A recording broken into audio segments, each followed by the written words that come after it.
Friends नमस्कार, मैं doctor जी के गोस्वामी। आज हम बात करेंगे आपसे fruit of A poisonous tree. ये डॉक्ट्राइन एविडेंस एक्ट में बहुत महत्वपूर्ण है।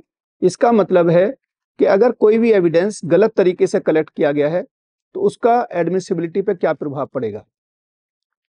अमेरिका में एक जस्टिस फ्रैंकफर्टर नाम से हुए, जो बहुत ही मशहूर जस्टिस थे। उन्होंने एक केस नॉर्डन वर्सेस यूएस 1939 में इस डॉक्ट्राइन को प्रतिपादित किया।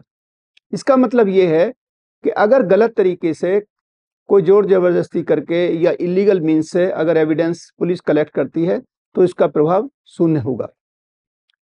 इंडिया में इस डॉक्ट्राइन को नहीं माना जाता और उमेश वर्सेस आंध्र प्रदेश में सुप्रीम कोर्ट ने 2023 में कहा कि अगर इलीगल मीन्स के द्वारा भी एविडेंस कलेक्ट किया जाता है तो उसकी वैधता होगी।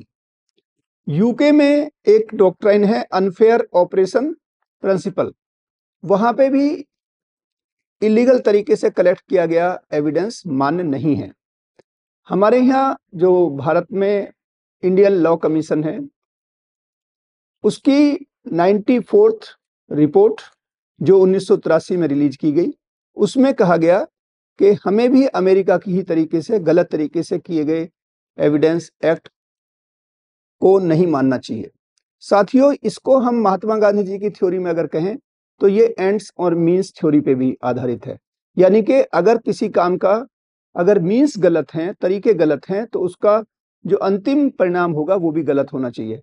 मैं भी ये मानता हूं कि भारत में जो doctrine of fruit of poisonous tree है उसको लागू करना चाहिए। इन्हीं के साथ बहुत बहुत नमस्कार, धन्यवाद। और आप चैनल को सब्सक्राइब अवश्य करें, अपने साथियों में बांटें।